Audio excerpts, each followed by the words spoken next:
So let's do this. Let's have everyone come back up to the stage. I'd love Jenna to come up and moderate. We're going to have a discussion about the feminine female frontier, and we will move forward. So thank you very much.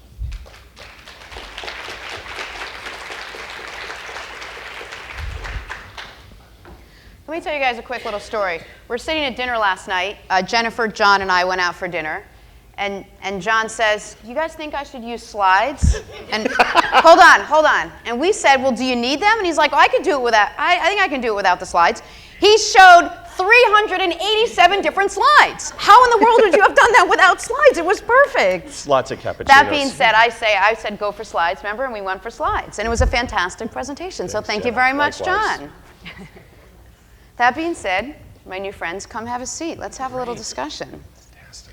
I'm going to put this right here and move this over here. So we're going to take a little bit of everything we just talked about and turn it into a fun Q&A session. So feel free to jump in and do your thing, and then we're going to take some questions from our Twitter sphere as well. So we heard from Jennifer and John and Chantel. We're going to start with an easy one right here, an opening question. I'm going to direct it to all of you. With regards to the way society right now views women, yes, we are far better off than we used to be, but is there still room for improvement? Obviously, if we were there, we wouldn't be sitting here tonight. And how big is that space for improvement right now? Jennifer, why don't you start? Here's what I think is interesting. Women are asked to do a lot of the change. When you ask how to improve conditions for women, you look at women and go, so, what are your ideas? You don't look at this isn't a question directed to everyone, right? So a lot falls on us. I think that, for instance, I'm gonna look at this in a domestic context.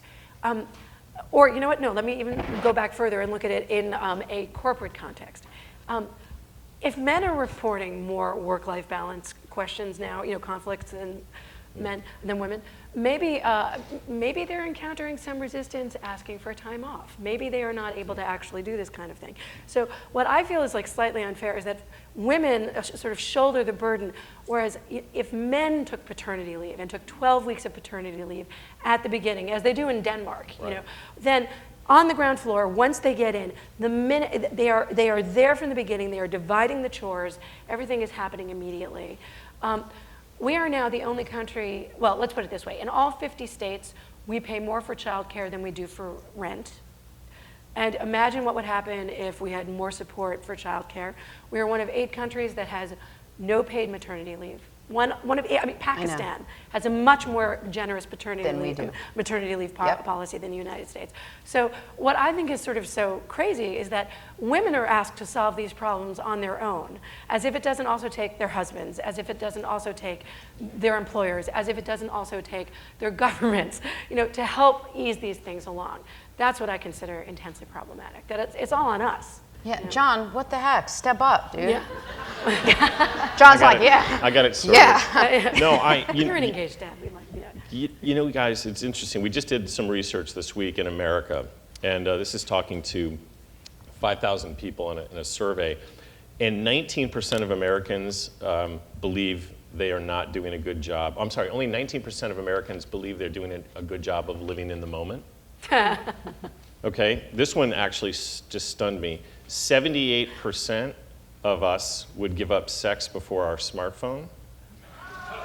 78% of Americans would give up sex before their smartphone. You laugh, but there are people in here that would, you know it. Okay, so we're in this ADD world. I can see some of you out there right now, hopefully. And then lastly, though, only 22% of Americans feel loyalty to their company.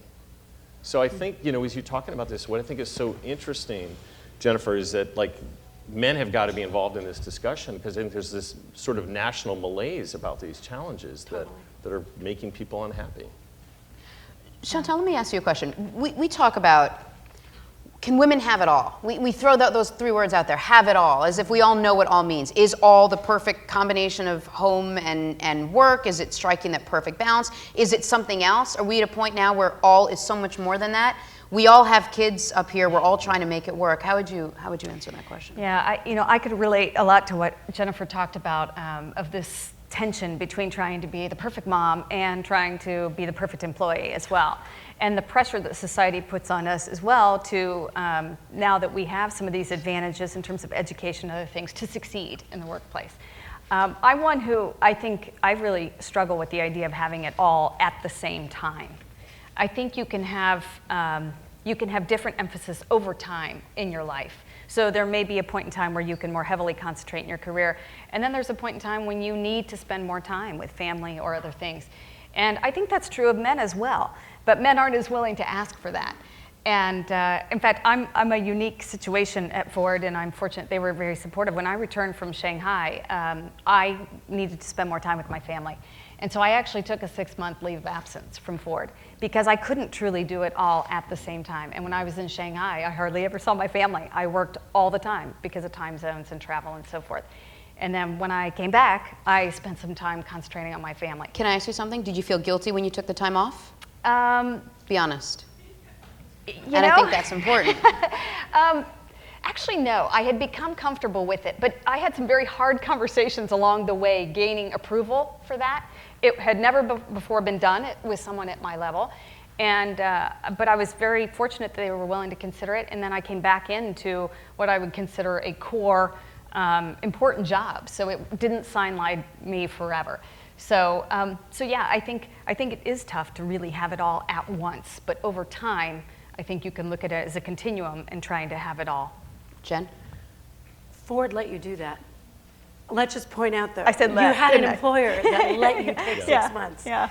I mean, imagine, let's do the thought experiment. All of our employers let us do that. It would be a very different way of life. Yeah. I'm now going to just point out one thing. This whole having it all thing, I mean, most of us lead lopsided lives. And I think that we might have to just embrace the certain natural tendency to be lopsided.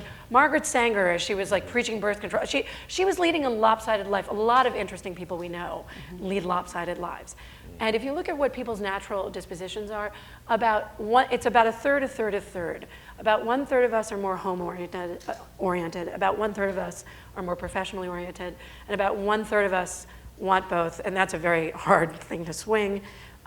So I think that in some ways we have to sort of say, well, not everybody actually has a natural desire to keep everything in perfect equipoise either. The problem is that the pressures are now that, you remember that old Anjali commercial? I can bring home the bacon, fry it up in a pan. Now it's like you have to bring home enormous amounts of bacon, and when you're done frying it up in a pan, you have to use the remains to make like artisanal candles out of the fat for your kid for the project that you're doing at school. I mean, it's like, when did that become?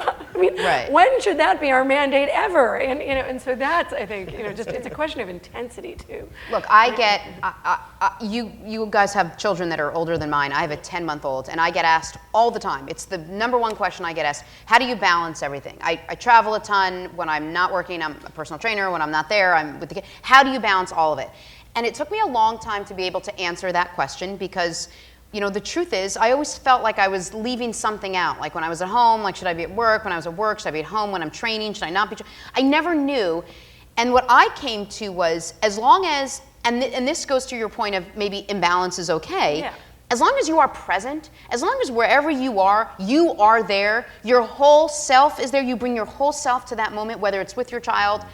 If I have to sing Itsy Bitsy Spider one more time, I swear to God, I'm over that song. But if it's at home and sitting in front of your child, or if it's at work on a project, or if it's with a client, wherever you are, as long as you give 100% of your whole self, it alleviates that guilt that you're not doing something else somewhere else. And maybe the time is different. Maybe you're only spending half your time or a third, whatever it is.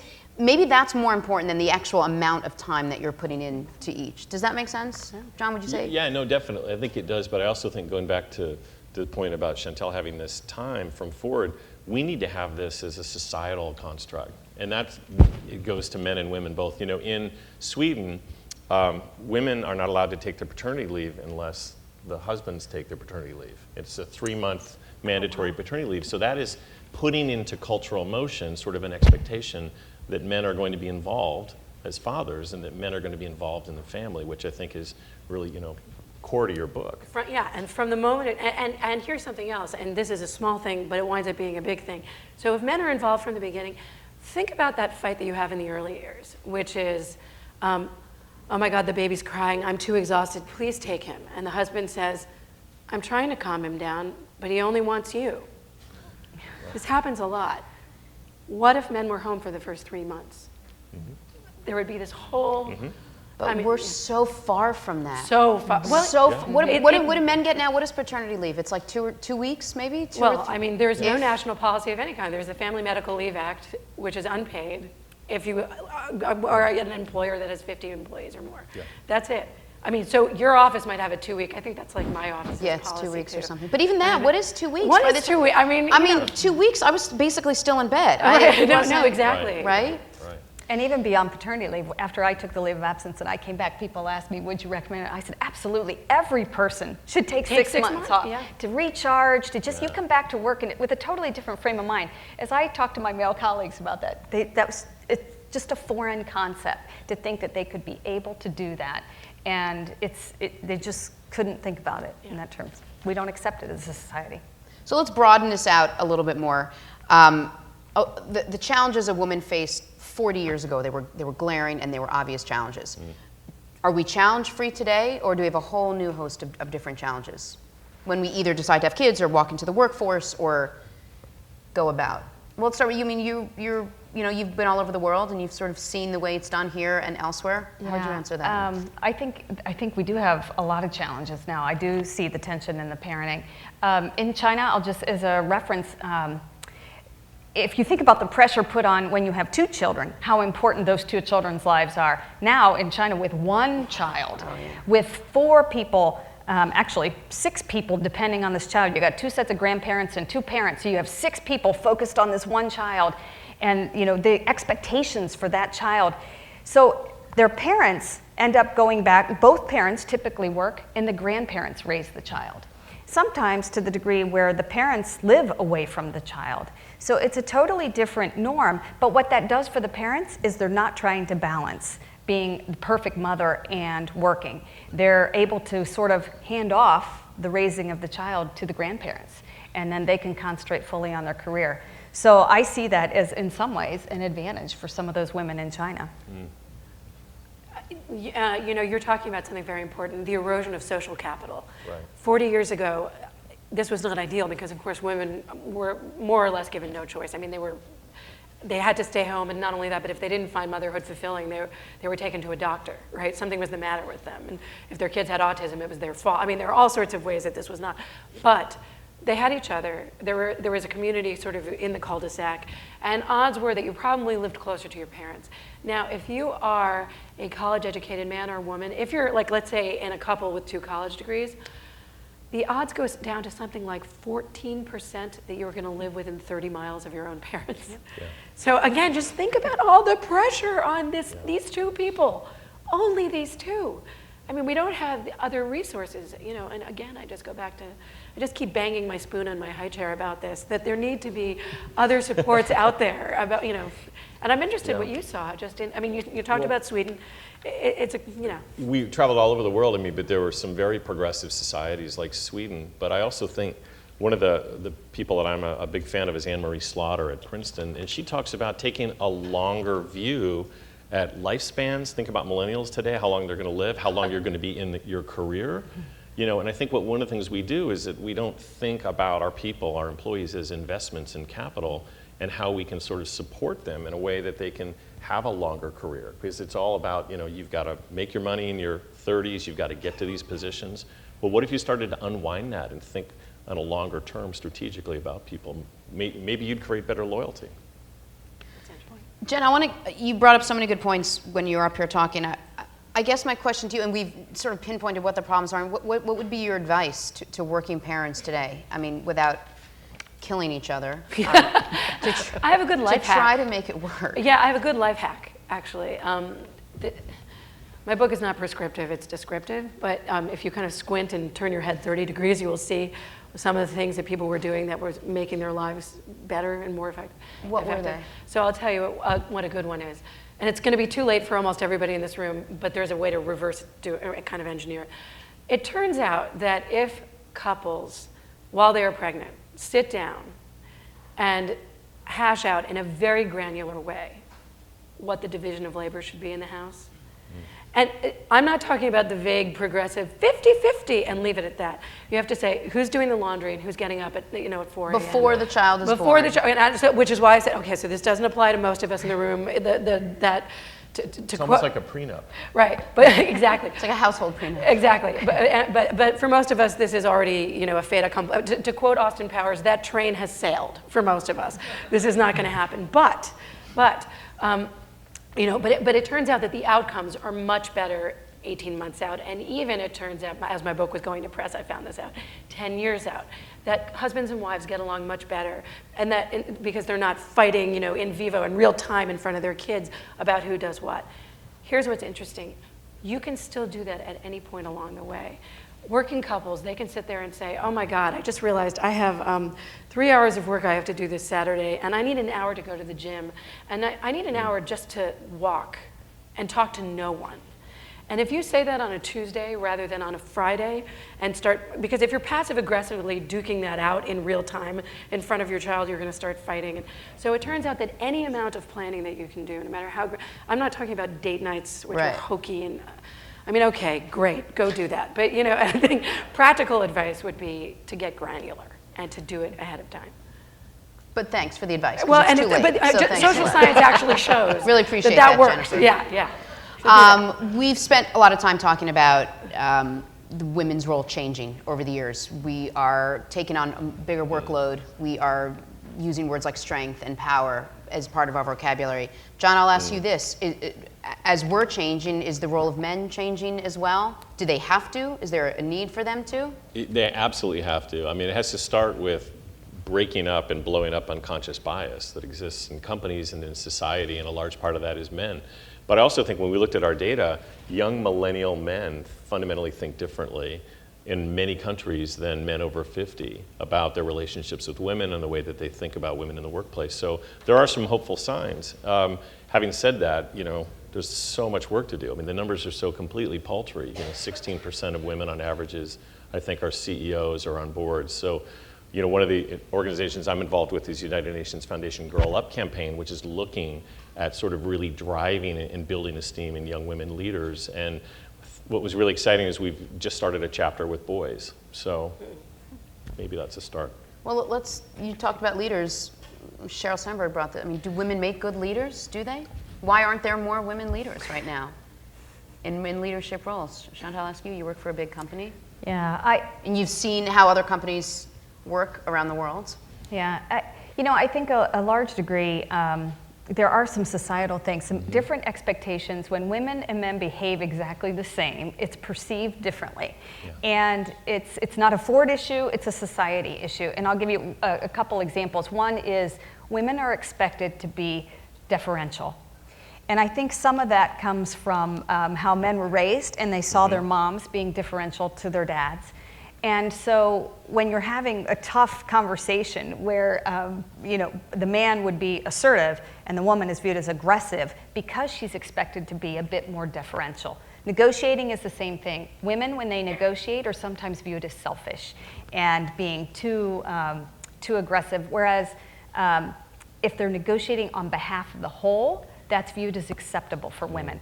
So I think the way women succeed today is figuring out how they're perceived differently and then figuring out how to use that to their advantage. Now, should they have to do that? I don't know. But I think that comes to are women being asked to adapt or are men being asked to adapt? And I think that the only way that changes is over time as more women come into those positions that are making decisions and that are judging performance of employees. I don't think you'll truly see that equality until you get there. I think the answer is yes, basically across. Okay, I want to open it up to some Twitter questions we have from the audience. This first question is from Crunchy Frugalista. This is for Jen Sr. How do you think couples can communicate better so the family workload doesn't always default to the woman? Such a good question. Right? Frugalista, wherever you are, that was one. How do they communicate better? Oh, did somebody just raise their hand? It's a great question. It's a really good question. She's like, and now I will answer the really good question. And now I will think about because again, early and often, that is rule number one. You start early and you don't rely on vagaries like 50-50. You have to make it, you have to make it about something. Also, then it's less personal. Then you're not kind of falling back on, well, I always do this and you always do that. You know, then you're working off of global kind of concepts, and you're making kind of global statements about things. So that's one thing, early and often, and doing it throughout. The other thing is that I would say that whoever is, if you're both working or if one of you is working, make it a policy to go to your boss the second you've got kids, and early and start making a fuss. I need to leave early because my kid's sick. Establish it as a precedent. Don't be afraid to do that, particularly men. The more men do that, the more men duck out early for their kids' recitals, the easier it is for all of us. So I would be unafraid. Women often suffer from this feeling that one sociologist called it, and I've never forgotten it, a sense of unentitlement. They feel like they can't ask their husbands to do certain things. Women feel like they can't take time off, that they can't just go for a bike ride. They're very protective of their husbands' times, if you look at surveys. They actually are and I think women should actually start kind of copying their enlightened husbands and taking times for themselves and doing these things. So I think you have to ask. That's the other thing I would say. Okay. We have another question here. Probably for Chantel. This is from Lyndon Conrad Bell. How do issues like these figure into the design and features of a car like the Ford Edge? And I'll ask you this, how does this all play into marketing?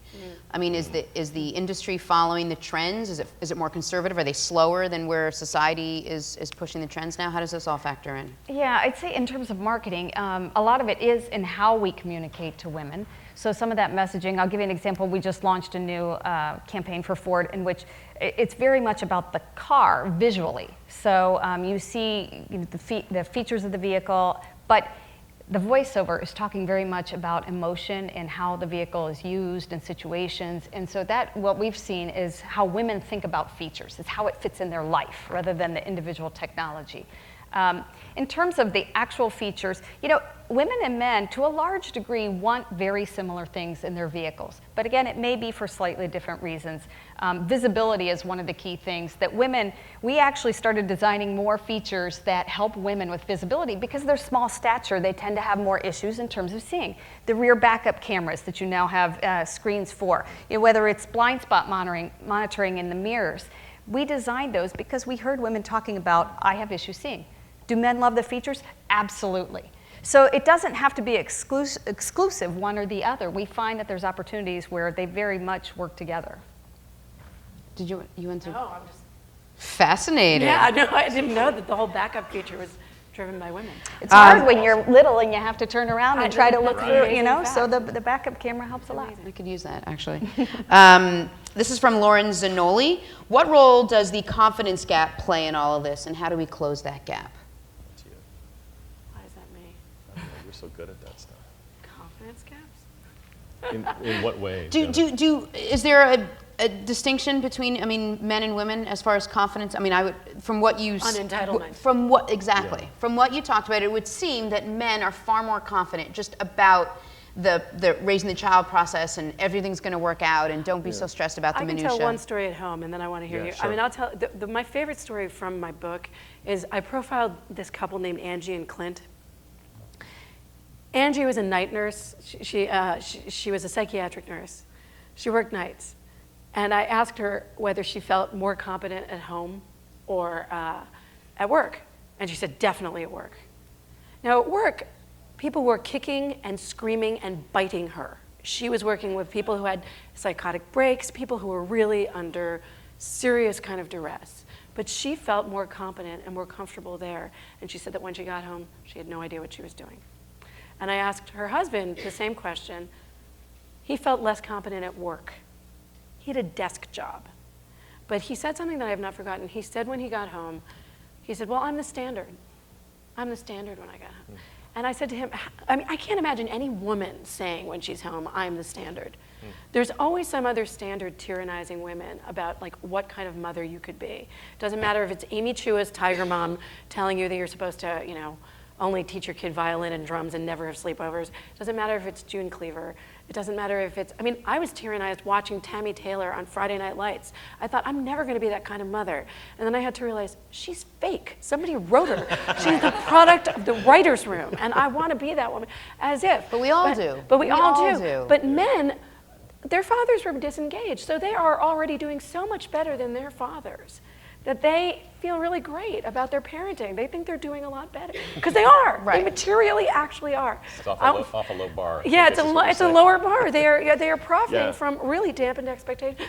Expectations that frankly are somewhere down in a missile silo. They're very low. Whereas like for women it's much higher. So that's what I would say domestically, but I want to hear about what you guys think actually in No, in I would professional just settings. say, what the book was about was these 64,000 people saying that they believe that feminine values are key to leadership, that they're key to building businesses, 21st century businesses, not 20th century businesses. And so I think that should be an enormous source of confidence. And our sort of hope and understanding is, having studied these leaders and the way that they were building teams, they were very inclusive with the way they led. And they were thinking about how they brought these feminine values, not only women into their management teams, but how they themselves as leaders were going to be more empathetic, be more collaborative in a way to be more modern. So, my hope is that if men start to model these behaviors, we're going to start to create a little less of this unconscious bias and a lot more sort of teamwork.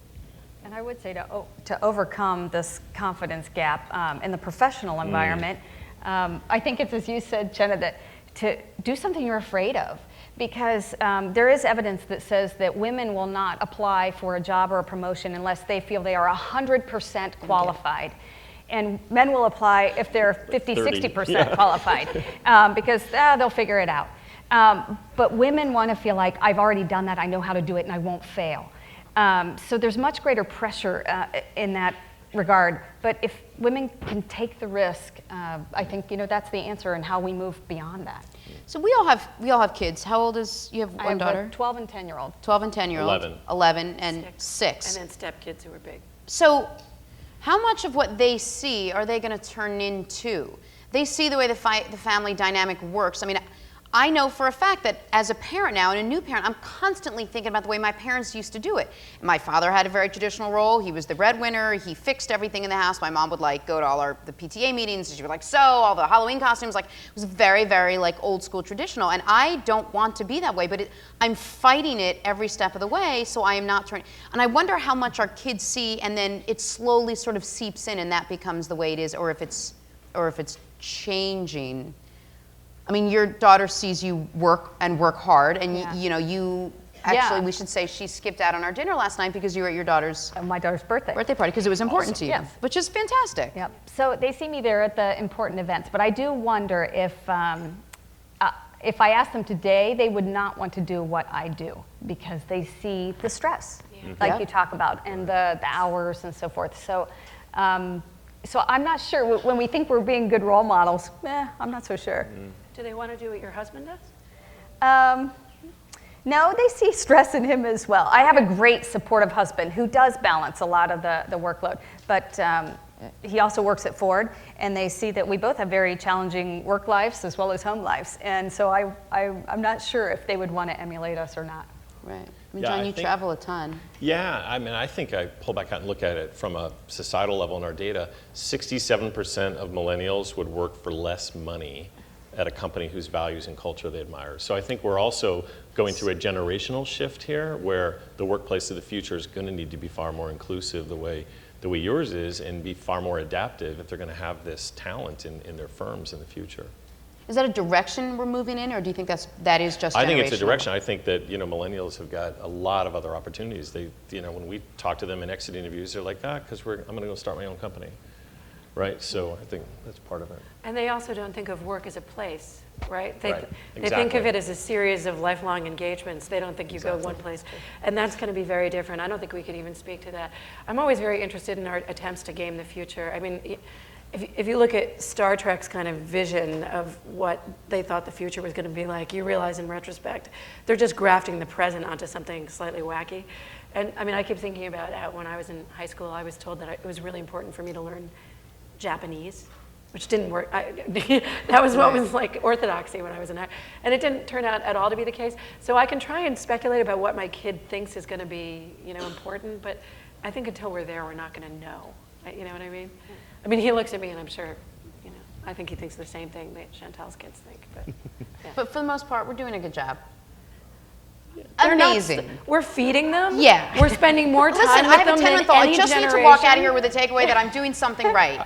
That in some small way, I have managed to make some correct decisions. You're spending more time with your kids Because than any let me tell you this, okay? I am 40 years old. I have half a brain to my body. I have a fairly decent job. And we brought this small bundle of human home from the hospital, and we both looked at each other, and we were literally like, no instruction manual. They let us out after 48 hours, not telling us one thing. We Googled when you feed the baby. Googled when you feed the baby.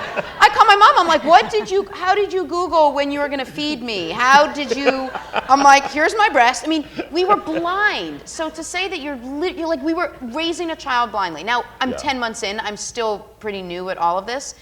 But we're all kind of finding our way, I think, especially when it comes to raising kids. But I want to thank all three of you guys. You've been wonderful, so insightful, so charming and engaging. Please give them a round of applause. Go buy Old Joy, No Fun. Absolutely. Go buy The Athena Doctrine. Did you write a book yet? Go write. She's going to write a book. Please buy it. Go buy a Ford. And we thank you guys so much for your time and attention today. Really appreciate it. Thank you.